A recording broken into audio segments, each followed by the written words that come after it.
Can I ask you about the themes of wearability with also keeping it high end? Yep. Because I feel like that's a big thing when I was reading about Blu Scarpa. Yep. Was the fact that you're like, hey man, wear our shoes. Yeah. Bring them to the tennis court. Yeah. And me, I'm like, I buy a $600 pair of shoes. You won't catch me fucking dead doing that shit. Yeah. You know, I'm gonna wear this on a date with a girl. I wouldn't take my Blu Scarpas and be like, hey, let me go take this in court and ball out. I'd be like, no. No, for sure. Well, I think that, that notion of patina is one of my favorite words, and I think is ever so Italian in the sense of where we celebrate the use and development of an art form, right? What's patina? Patina is just like the distressing of an item, call it. Okay. So it's like the wear and tear. Yeah, the wear and tear, but like the beauty of like a watch should have scratches on it. I like wearing bracelets around my watch. It's intended to be worn.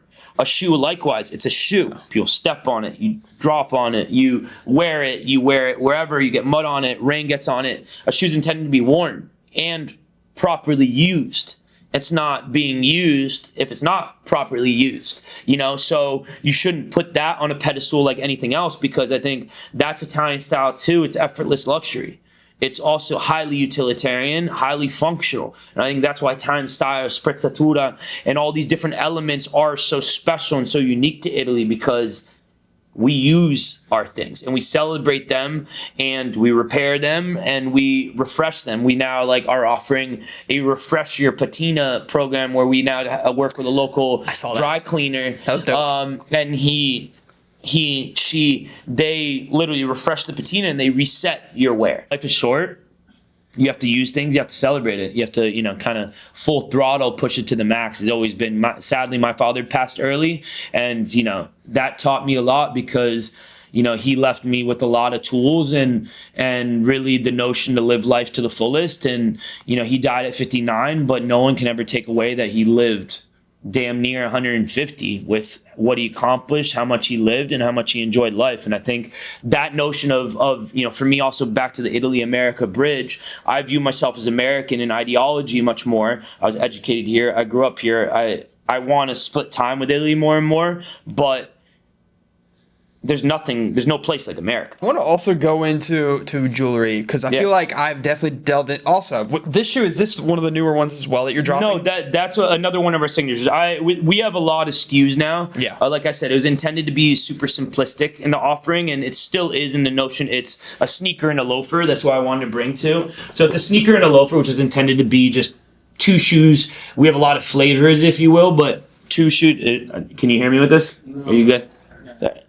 He's good. I should have had it so I would chase you around with the mic. Yeah, exactly. You could just put it closer to your mouth. Yeah. There you go. So the uniform is another one of our concepts, and that just is like your garb as a modern man, if you will, not limited to men, but talking as a man. The uniform is really the marriage of a sneaker and a loafer for everyday usage. Like I said, effortless luxury, but also functionality. To me, I like to wear a loafer almost casually with jeans and a t-shirt, dress it up so then you can kind of balance the rest of your look. The sneaker I like to wear with a suit, or the opposite way of what it's traditionally prescribed as, if you will. And anyway, so sneaker and a loafer married together as a uniform concept, to me, is the most special element. I think also the loafer special because everything has become so casualized.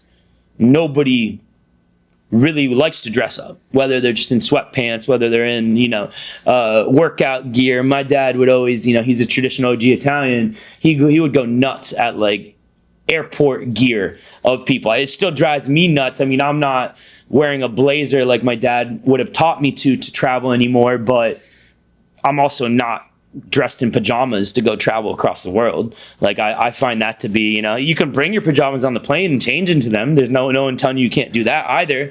But, just the notion of aesthetics to me are still very important. They speak to who you are and what you are. So the loafer special to me, just in terms of a dress up moment where you can still be casual, wear a t-shirt and jeans. But as a man, let certain accessories like your loafer or your jewelry speak to that. But yeah, getting back to the jewelry moment, men have very limited instruments in expressing themselves and being unique and stylistic. I agree. So the watch traditionally has always been one. Shoes, I think, predominantly have been always the main one. Right. But I think between watch and shoes, that's been pretty much our means or instrument to express ourselves. And so for me, more than ever, like I said, casual, I love, what you're wearing. A white t-shirt and jeans is the most iconic, from James Dean, etc. It's the most Americana, iconic, I'm always in jeans. Look out there.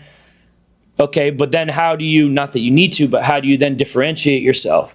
It's like, okay, well, a timepiece speaks volumes about who you are, about where you came from, about your success, whatever that represents. Not that it's required, of course. It's not about being gaudy or materialistic. It's just a timepiece to me is highly representative of like what you've accomplished. Something passed on by your parent, in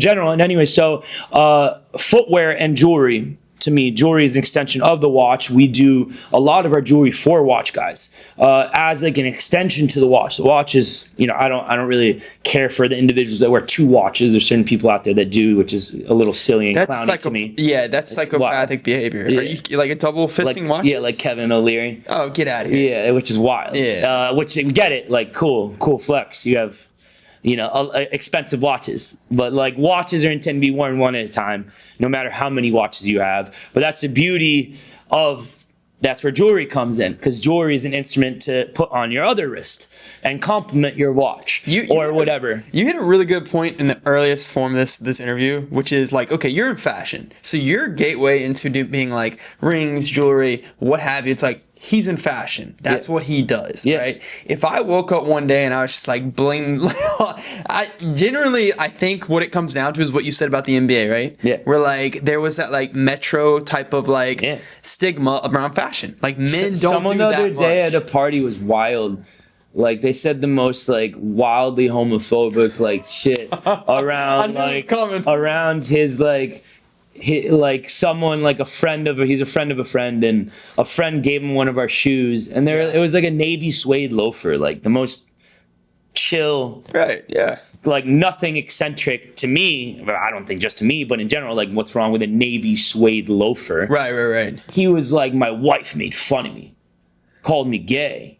There you go. I was like, what the hell? Yeah. Who is your wife? Where is she from? Like, where has she lived? Like, that is insane.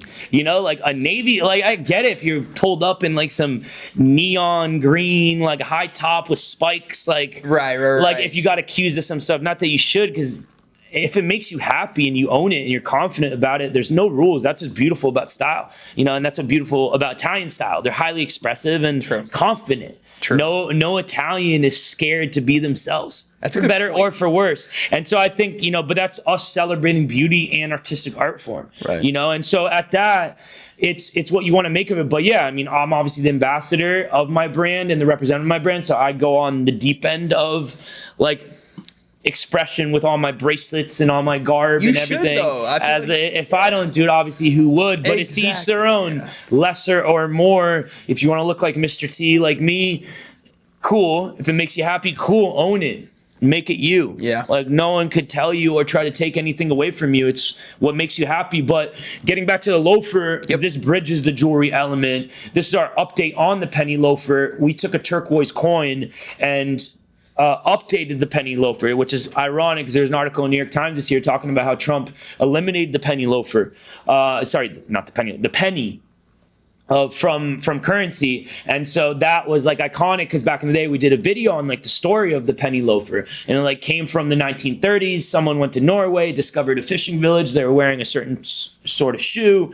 That Esquire writer brought it to back to the States, and G.H. Bass coined the penny loafer because at the time you needed pennies to make calls in a payphone, so they put penny in there for good luck and to use with your payphone if needed. And so then the penny loafer, which is the most Americana product on the planet, even know that. It's a super cool story. And anyways, that was like the catalyst to like that hero product for G.H. Bass, which is still incredibly popular today. But yeah, we updated it because a lot of also, I think, being Italian, it's not reinventing the wheel. I think men's style, there's not much to reinvent. You can be super progressive and do some super avant-garde stuff. Rick Owens, a lot of brands are like very futuristic and very out there, and God bless that. And I respect whoever is a Ricky O guy. Yeah, what the fuck, man?